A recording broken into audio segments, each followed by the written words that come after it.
1 Peter chapter 4. This is the verse I want to sort of share with you today. Again, many great verses, great chapter, but this is the one that kind of jumped out at me. Kind of a humbling reminder for us all. It says this in 1 Peter chapter 4, verse 17. For the time is come, the judgment must begin at the house of God. And if it first began at us, what shall the end be of them that obey not the gospel of God? You know, God's judgment begins with us, God's people, as it refers to here, the house of God.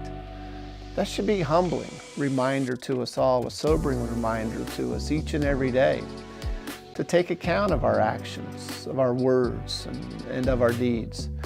That when judgment begins, the judgment of God, those who are held first and most accountable are those of us that profess to believe in Him. We're also the first to receive His grace and His mercy and His forgiveness.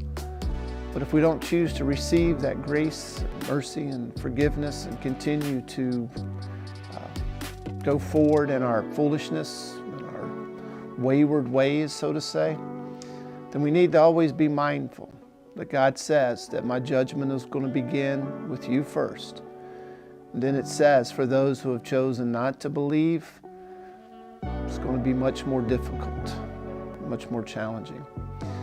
Folks, in today's Christian world and Christianity and our churches by and large, judgment is not something we often want to talk about anymore.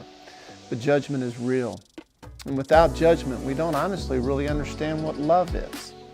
If we don't understand what disappoints a loving God, then how do we know what really inspires and causes His love to be poured out upon us when we're faithful and when we walk in faith? So when we feel God's judgment in our life, when we feel that conviction sort of flooding our souls, let's take notice of it. Let's act upon it. Repent. Change our ways.